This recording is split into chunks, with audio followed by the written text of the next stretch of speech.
physical receipting and invoicing solution. Eno nno nga ebintu byogenda bya digital kusasula ebintu bakuwa receipt eyo gye trackinga URA eyagala okulaba nga efuna omusolo. Manyi bannayuganda muli bazibu, mbadde mutandika okudefaultinga omusolo ate nga mukimanyi nti eggwanga liyimiridde ku musolo gwammwe gwe muwa, naye nga mutandise obutaagala kusasula musolo. Bizinensi nnyingi nnyo ezitaagala kusasula musolo, era nga bizinensi nnyingi nnyo eziriwo mu bumenyi bw'amateeka. Kati nno gavumenti okwagala okulaba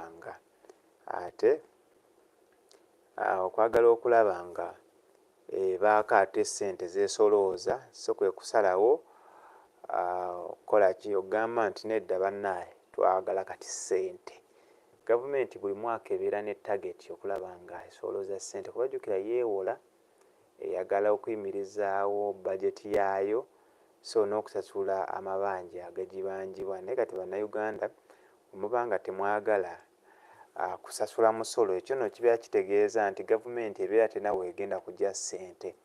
Ate nno abasuubuzi bali kwekalakaasa bagamba gavumenti kino kyeyabataddeko ekyokulaba nga bagenda dduuka ku dduuka nga babanja omusolo si kirungi, era nti kibafiiriza kubanga mulimu abatakola na bulungi. Naye tukimanyi emisolo gya Uganda mingi nnyo, weebuuza ssente gye ziraga nga tolabayo, naye ng'olaba gavumenti egamba esolooza omusolo naye nga n'ebyezikola nabyo tobiraba. Kwegamba ate kyenalaba bizinensi nnyingi nnyo ezigudde okuva in fact COVID we yajja, bizinensi nnyingi nnyo ezaagwa, naye nga kivudde ku ki? Ku misolo emingi.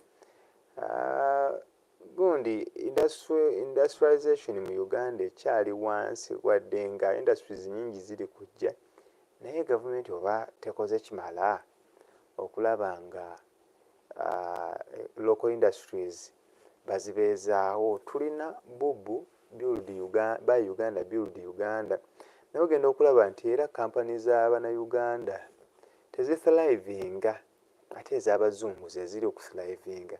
Kino ne kireetawo okutya kugamba nti oba gavumenti teri kukola kimala kulaba nga ensonga eno egiteeka, kuba singa atisiti tulabye kampani nnyingi nnyo ez'Abannayuganda, bizinensi nnyingi nnyo bakaaba omusolo mungi, banka zitutte ebintu by'Abannayuganda, naye gavumenti tesobola kuvaayo ku bailing out bantu bano, so nga bakola kyamaanyi nnyo okulaba nga babeezaawo eggwanga, kubanga bizinensi we ziggalawo abantu bangi babeera bagenda kuloozinga emirimu. Kitegeeza unemployment egenda kweyongera, kivaako obumenyi bw'amateeka nabwo okweyongera. So gavumenti nze nsuubira nti yandibaddewo n'omutemwa n'enkola eyitibwamu okulaba nga ekola ki, nga eyamba bizinensi z'Abannayuganda.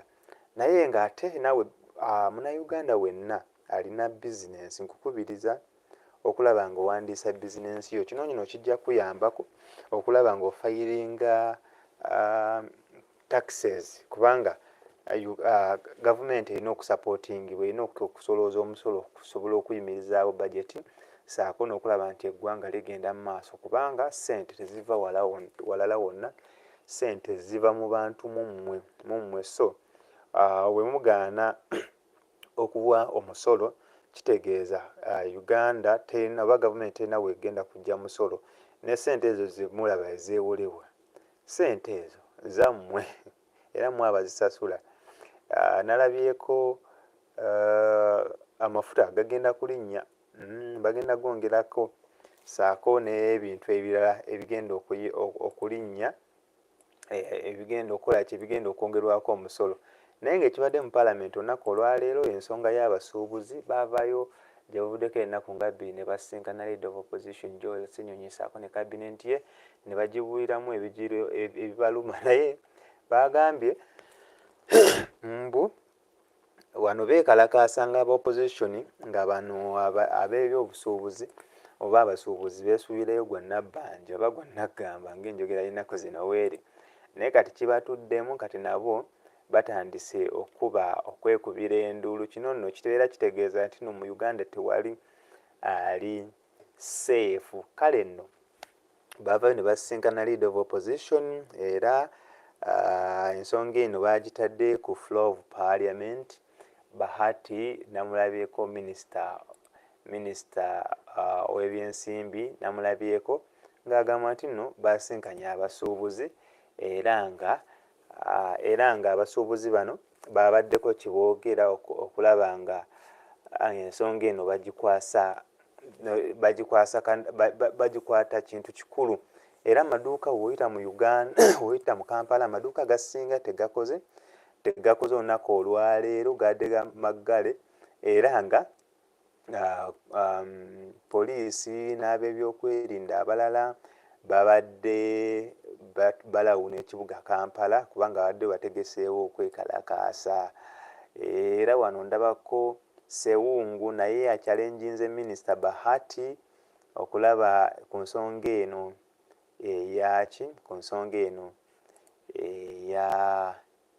ey'abasuubuzi. Waliwo kano ka video kendaba ku mukutu gwa UBC njagala nkakuwe okawulire.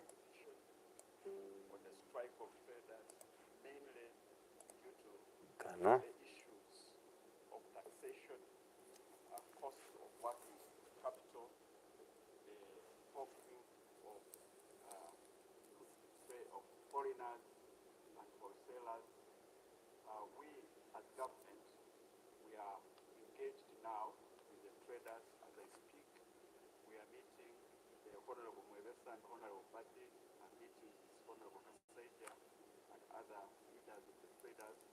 come up with a solution to the issues being raised. And I want to request this House that, Madam Speaker, we make a statement tomorrow on the progress that we are making, we are achieving. But I have no doubt House will make a statement this afternoon, but not later than tomorrow. But I have no doubt that this listening government and working NRM government will have a solution to the traders, because we do know how much this affects. Thank you, Madam Speaker. Madam Speaker, the clarification I'm seeking of the Minister, you see, the biggest challenge with the traders is the new system of tax collection, the EFITIX. Whatever you want to say, we call it, but I've used the mind, which is simpler for me, as per the traders. Madam Speaker, my prayer, and I was thinking of the Minister, what do you lose if you fast forward this system, a petition is brought, you got the Committee of Parliament, we see where the challenges are, and these people start working. But they will not continue working unless the tax system collection is still on. That's their major challenge. They are saying it's oppressing them. And you as a minister, they have petitioned you. I had the Minister of Finance, Madam Speaker, raising the same thing. Let us fast forward this tax collection system, and then afterwards, you sit, train them, and you come back and you have to sign it. Otherwise, they will not continue unless this collection system is not sorted out. Because there are a lot of challenges. You cannot get someone riding a border, carrying salt. You ask him for a receipt from that what you are calling tax collection system. Someone is not having 150 million business. His returns is also put under the same. It's not registered under VAT. You are doing the same. So can we agree on the Minister? And I know you can do that. Let us first hold it. Once you hold it, we can't start it. You meet the traders, other than everything, unless the president comes out. If the president hasn't come, we shall not move. You are killing Mr. Museveni for nothing. He cannot do anything solvable. It's you to do that work. Madam Speaker, those are the same solutions that we are looking at. And as I said, once the meeting is done, if there's a possibility to make a statement this afternoon, we will, but not later than tomorrow, we will update the leaders of the nation and the country on the progress we are making to resolve the issues of traders. But I have no doubt that we are going to resolve these issues. Let's have these issues resolved, and let's debate the report when it comes. We cannot, whatever we are doing now is premature. Let's get a report. Honorable,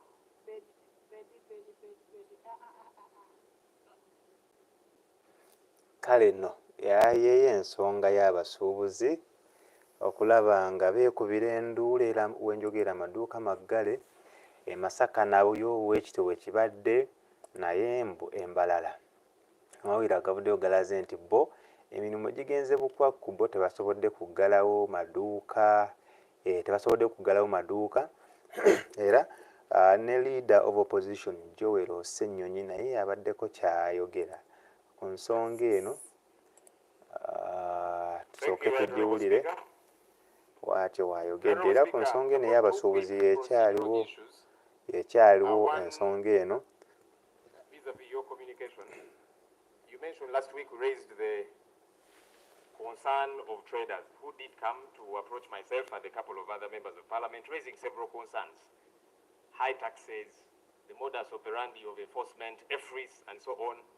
We discussed those issues here, and your guidance was that the Committee of Trade was going to process these matters and get back to us. Trade and finance. Yes.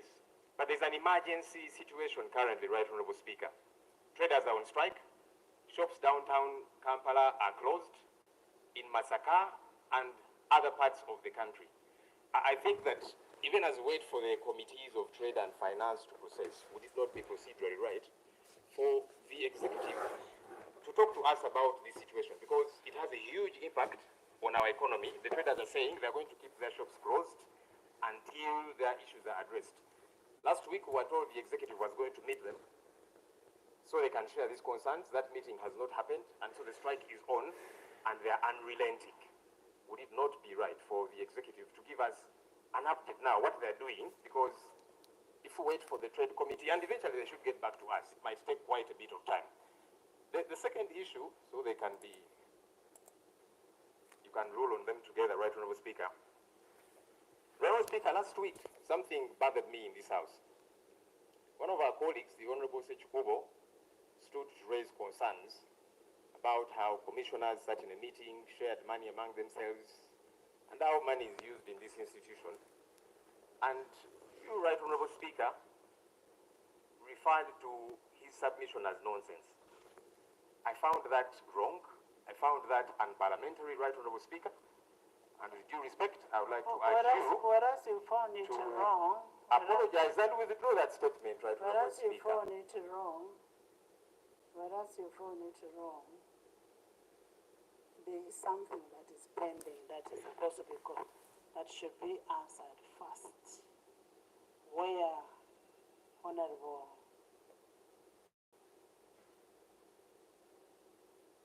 Kazo also made an allegation. If you want me to apologize to you, I know you're a very big person. You're a leader of opposition. I'm sorry to you, the leader of opposition. Thank you, Right Honourable Speaker. Actually, the apology wasn't just for me, but to the whole House, because, allow me to finish this in a minute. No, I am apologizing to the leader of opposition. The House does not fault me for anything. Thank you, Right Honourable Does the Speaker. House fault me? Thank you, Right Honourable Speaker, for that apology. You see, a few weeks ago, the Honourable Wakai Mamsoke, Honorable members, please listen. Let the law talk. yes, Right Honourable Speaker, as I was saying, a few weeks ago, the Honourable Wakai Mamsoke from Nansana did make a comment at the back, off record. He was responding to somebody who said, made some remarks, and then he said, that's nonsensical. He was off record. And, Right Honourable Speaker, you ordered him to apologize and withdraw the remarks, even when they were not on record. So my concern was that your submission of nonsense in reference to Honourable Sechikubo was on the Hansard, and it does not make us look good. In fact, I had expected that at the end of that session, perhaps you would address that matter, apologize and withdraw, and that's why I'm raising it now as a very serious concern, because people out there do watch us. They expect us to operate with decorum, but also, Right Honourable Speaker, as you keep reminding us, we have got to operate with decorum. So I was only imploring you to lead by example. Thank you, Right Honourable Speaker. Thank you, leader of opposition, Mr. Sir. I am sorry. Can we hear from ebyo nno bibadde mu paalamenti olunaku olwaleero. Ensonga y'abasuubuzi ebadde ensonga enkulu wadde nga n'ekya Ssekikubo nakyo kiyiseemu era nga it was a big concern. to the floor of parliament. Joel Ssenyonyi, leader of opposition, wakireese. Mujjukire statement honorable speaker gye yakoze ng'agamba nti whatever Honorable Ssekikubo was saying was nonsense. It was a big statement, and I showed you that clip. I think I still have it, where she said Ssekikubo was raising a pertinent issue about corruption in parliament, and this is what the speaker had to say. The member should be. Yes. Fact is that Agambe. the chair. This was it.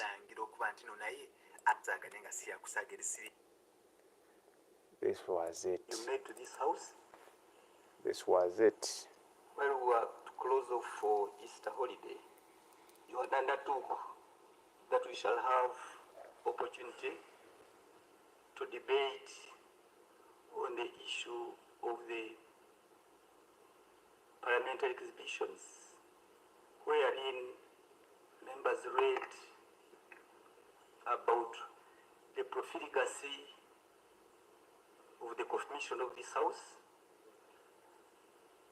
whereupon the allegations about the handshake to the commissioners was debated, whereabout the backbench commissioners were given money ranging from 400 million to 500. And you undertook, Right Honourable Speaker, that an opportunity would be availed to us to have this matter thoroughly debated, concluded, and put to rest. Right Honourable Speaker. There is an order from. Right Honourable Speaker. Yes. And we need not to divert because the time that we have on the ground is so thin. Zezo ensonga ngenda kufunira ka clip kale ng'omukulu ayogera, speaker n'amuddamu tagenze bulungi nnyo twagiraba na statement yali tesaana naddala nga speaker. You speak whatever. No. This was it. Sooka ogiwulireko statement eno. Statement ente twagala kuwaayiriza. Will come with a personal statement that should be given out. You speak whatever nonsense you want to speak. Yeah, I have sense, I can assure you. You speak. No, I have sense. There's no doubt about that. Chair, when I a know member, is a person you're speaking to. when a member rises to tarnish the only asset. Okay. So, yeyo ensonga eyo statement Honorable Joel Ssenyonyi, leader of opposition, gyavuddeko okutegeeza speaker yeetonde, ne speaker aganye okwetondera Honorable Ssekikubo era instead ate yeetondedde leader of opposition. Kale nno ndowooza kigwe gy'owaana ddala ku nsonga eyo. So parliament yeeyo naye nga the main issue today was about basuubuzi ne IFRIS ne URA, era nga abakamu bagamba enkola eno esooka eyimirizibwe kubanga mu nnaku zino kati nnaku zigendamu 3 abasuubuzi nga tebakola. Uganda gavumenti efiiziddwa ssente nnyingi nnyo. Bw'ogenda mu Kampala, tukimanyi Kampala ekibuga kya Uganda ekikulu, kyekisinga n'okuyingiza, kimu ku bibuga ebisinga okuyingiza ssente mu musolo, naye we bakiggala abasuubuzi ne beediima nnaku 2, kiba kitegeeza Uganda efiiriddwa ssente nnyingi nnyo. So kino ensonga eno gavumenti yeetaaga okugisalira eddagala, eginogera eddagala okulaba nga ate nga tescalatinga. So simanyi waddewo wamulege nalabye nti nno omukulembeze w'eggwanga agenda kusinkanako abasuubuzi, simanyi oba kigenda kubeera kitya, naye ng'abasuubuzi bakyalemeddeko, bagamba enkola eno esooka eyimirizibwe, kubanga kino nno kitwaliramu abalina bizinesi obutono ne bizinesi ennene. Ne mu ndowooza yo gw'osuubira kino gavumenti ekikwata etya? Ensonga eno ey'abasuubuzi gavumenti yandigikutte etya okulaba nga abasuubuzi baddayo okukola? Kubanga gavumenti luno olunaku bwe luba nga lwakusatu, gavumenti nga tennaba kusalira nsonga eno magezi, abasuubuzi nga bakyediimya akeedi zonna nzigale, kitegeeza omusolo okugenda kuba mutono ogenda okusolozebwa, era gavumenti eri kufiirizibwa ssente nnyingi nnyo nnyo nnyo nnyo nnyo nnyo. So gwe mu ndowooza y'osuubira gavumenti ensonga eno egikwata etya okulaba nga erizolovinga issue z'abasuubuzi? Kati nno ate abadde bagamba tebali mu byabufuzi era eno ensonga si ya byabufuzi. My friend, bwe woozaalibwa manya nti n'oyingidde mu byobufuzi, kubanga buli kyekolebwa mu ggwanga kibeera kya byabufuzi, kubanga bannabyabufuzi batukolera be babaga amateeka, bebabaga amateeka okulaba nga ensonga zonna eggwanga kwe litambulira be bazituusaako engalo. Kale nno ndabyeko abagamba nti kati mukirabye abadde bagamba nti nuffe tetuli bannabyabufuzi. Waliwo balida ba opposition abagamba nga bannaye mwerwaneko, abamu bagamba ffe tetuli mu byabufuzi, naye kati laba abasuubuzi batandise okukaaba, era waliwo aba opposition bavaayo ne batandika okwekalakaasa, abasuubuzi nga balyako akeedi zaabwe waggulu babalengera bulengezi. Naye kati ndowooza batandise okifuuwa nga bakizzamu, naye nga si basuubuzi bokka, n'omuntu wa bulijjo anyigirizibwa era abeera akosebwa directly, kubanga amaduuka egaggalwa ebintu bigenda kuddamu birinnye. Emisolo gifuuse emisolo, ebintu ssente ya Uganda enaabuuse, inflation efuuse inflation mu Uganda. So nga wateekerwa okubaawo ekikolebwa gavumenti okulaba nga ensonga eno eginogera eddagala. Gwe mu ndowoozayo olowooza ensonga eno gavumenti yandigikutte etya okulaba nga teescalatinga na kufiirwa ssente nnyingi nnyo? So ate n'ekirala, URA erina omukono gw'amaanyi gwekozesa ku basuubuzi. Tomanyi omuntu ka bizinensi ke akakutta atya, gwoze okoze eki, otandise otaddewo amateeka, otaddewo embeera etasobozesa basuubuzi kweyagalira mu bizinensi zaabwe, kubanga abamu ssente bazeewola bwewozi, kyokka ggwe n'otamanya nakubalirira muli kusolooza busolooza ssente. So gavumenti erina okubeerayo n'enkola ekolebwa okulaba nga n'abasuubuzi nabo basobola okweyagalira mu bizinensi zaabwe, so si kujja mu kubanyuunyuuta. Naddala omuntu akolera bizinensi muno mu kibuga Kampala, tulina omusolo gwa ground tax, ground rent, tulina omusolo tulina URA, onokusasula URA, onokusasula KCCA. Egyo emisolo gyonna ogenda ogigattagattamu nga mingi nnyo, so nga n'omuntu oyinza okwesanga ne ssente tazifuna kubanga embeera yatabuka mu Uganda. So ne gwe wotuuka nga oyagala kusolooza busolooza, tomanya na mbeera basuubuzi gye bayitamu, kibeera kyennyamiza nnyo nnyo nnyo nnyo nnyo nnyo. Naye ng'embeera bw'ekyo weeri